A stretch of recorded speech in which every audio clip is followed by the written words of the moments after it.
Madam President. The senator from Utah. Madam President, in politics, on television, on social media, and pretty much everywhere, it seems that people are decrying the surge of misinformation. False information and dangerous ideas exist. But the cure to factions of falsehood and the kinds of harms coming from them was something that was prescribed in the very early days of our republic. James Madison wrote in Federalist Number 10 of the value that our large union would always possess in defeating self-interested and dangerous ideas and philosophies and specifically factions. The answer is simple. Our free society with the free exchange of ideas allows for a multiplicity of viewpoints, perspectives, and opinions to be heard. And then the true, correct, and useful ideas tend to rise to the top. Madison wrote, quote, "The increased variety of parties comprised within the Union increase security," close quote. At this point, I would add, the definition of parties here is best understood to encompass information, ideas, and opinions, all things that tend to unify people around one faction or another, one party or another, one group of people or another. But oh, how many have lost their way since then? Be it through mandates, censorship, cancel culture, or something else, it seems that this dialogue of ideas and information is being rejected by many segments of our society. What a shame that is. It's an even greater shame that often this is the result of government action. Yesterday, I came to the Senate floor with one of my dozen bills to try to counteract President Biden's vaccine mandate.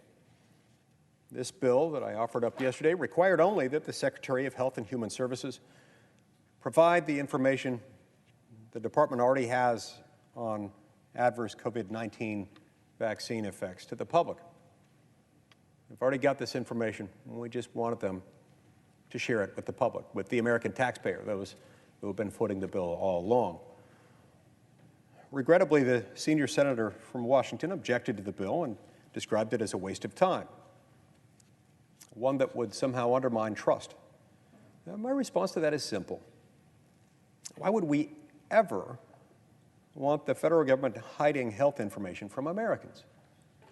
If we want to build confidence in these vaccines, and we do, I certainly do, then the federal government must get out of its own way and build trust and confidence with concerned Americans by sharing information. Now, allow me to be abundantly clear. I'm very much against the vaccine mandate, but I'm for the vaccine. I've been vaccinated. I've encouraged others, including my family, to be vaccinated, and they've done so. I believe these vaccines are miracles that are helping many millions of Americans to avoid the harms of COVID-19. But there are many Americans who are deeply concerned with the vaccine. They are not going to be people who are simply convinced by cruelty or by extortion. I've heard from over 300 Utahns who are at risk of losing their livelihoods due to this damaging, senseless, and immoral mandate. These are not our enemies. They are mothers and fathers. They're neighbors. They're our military service members. They're our friends. They deserve more respect than being fired, brushed aside, and permanently relegated to unemployable outcast status, which is the inevitable consequence of this mandate. This is where it naturally leads. Now, many of these people would appreciate more information from the COVID research that their taxpayer dollars are already paying for. One would expect the amount of research should be pretty darn extensive, considering that as of May 31st, 2021, just a few months ago, Congress had supplemented the U.S. Department of Health and Human Services with approximately $484 billion in COVID-19 funds. That's a lot of money. That's almost $500 billion. Keep in mind that $1 trillion represents, last I checked, roughly $3,000 for every man, woman, and child in America. Not every taxpayer, not every worker, but every man, woman, and child in America. Well, if this is roughly $500 billion, then we're talking somewhere in the neighborhood of $1,500 for every man, woman, or child in America. This is their money. These are their funds. This is money that they worked really hard to produce. And so it should be their information that they have access to. But lamentably, as recent news has shown,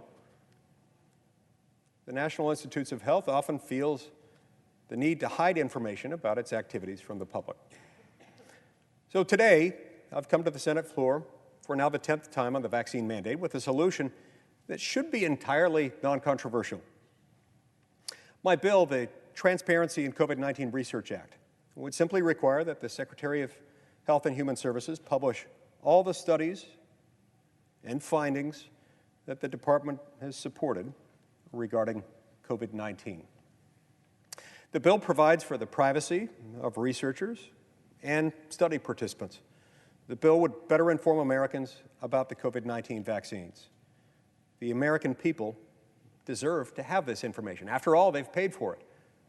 And after all, they're now routinely being subjected to it, whether they want it or not.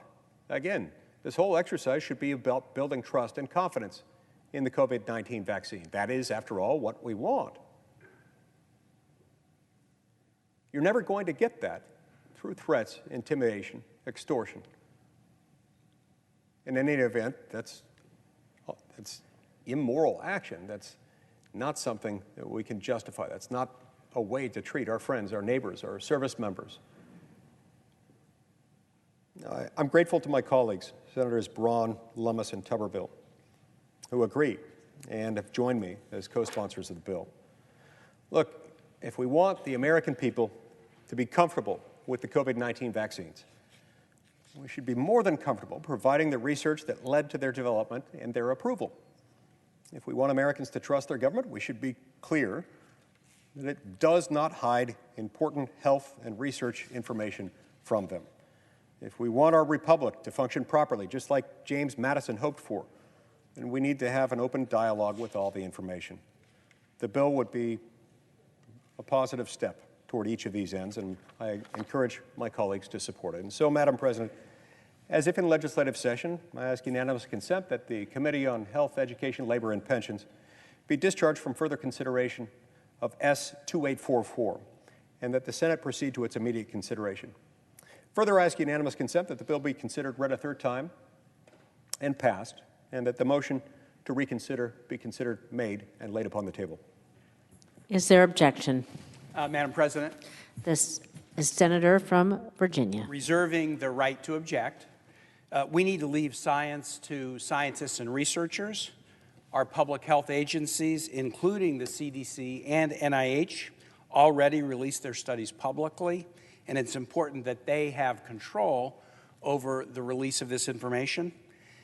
Forcing researchers to put out studies on an arbitrary timeline, this bill requires all studies to be released within 14 days from the passage of the bill, could force release of studies before data collection is complete, before they're done analyzing and reviewing the data, before it's peer reviewed. It might force them to put out studies that were funded that came to inconclusive results that might be confusing to the public.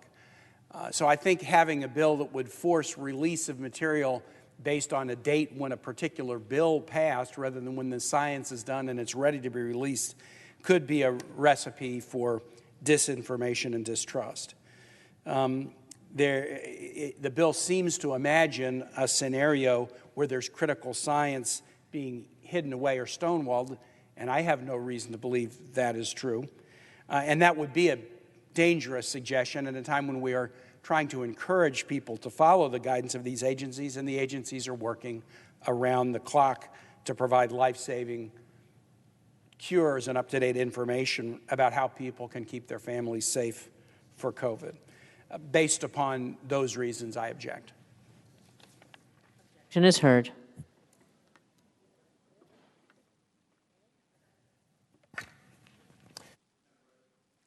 The senator from Utah. Madam President, it's disappointing that we weren't able to take this step today to restore trust and confidence of the American people in the research that they have now spent $500 billion conducting. I understand the impulse to, as my friend and colleague, the distinguished senator from Virginia put it, to let scientists handle science. That doesn't mean, that shouldn't mean, that must never mean that we exclude the American people from the right to access the findings of their own government. A government that's used their own taxpayer dollars to the tune of $500 billion just through HHS and through trillions more on other COVID-19 related efforts. We should be able to trust the American people to access that information. And when we hide it, it erodes trust and confidence in the very vaccine that President Biden is trying to force on all Americans, even at the pain of losing their job. Thank you, Madam President.